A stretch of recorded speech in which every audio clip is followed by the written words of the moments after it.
On réalise des trains d'atterrissage à partir de composants généralement en acier. Et depuis une petite dizaine d'années, certains composants majeurs ont basculé de l'acier vers le titane. Certaines zones de ces composants doivent être revêtues, notamment pour résister à l'usure. Et sur des substrats en titane, on ne sait pas mesurer par les méthodes conventionnelles l'épaisseur du revêtement réalisé. Donc on est obligé de le faire par différence dimensionnelle, une mesure avant revêtement, une mesure après revêtement, on fait la différence, on obtient l'épaisseur. Ça c'est assez long, c'est assez contraignant et c'est assez donc pénalisant industriellement.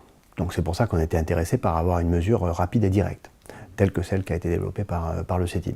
Donc on avait cherché des mesures alternatives un peu dans tout le panel existant aujourd'hui, aussi bien des courants de Foucault, des capteurs des mesures inductives, des mesures thermiques, etc. Et on n'avait rien trouvé de satisfaisant jusqu'à ce qu'on ait vent des travaux en cours au CETIM. Donc il y a vraiment, je pense, une réelle innovation là-dessus. Il y a deux faits marquants, deux faits importants. C'est l'innovation, l'inventivité de la solution développée par le CETIM, puisqu'encore une fois, elle n'existait pas précédemment, alors qu'on avait quand même pas mal cherché.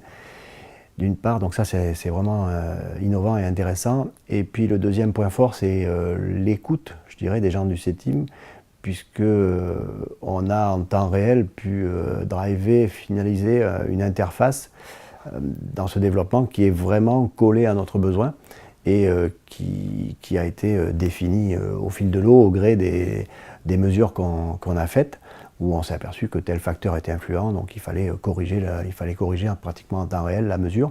Donc on a eu une grande écoute, une grande réactivité des gens du CETIM. Voilà.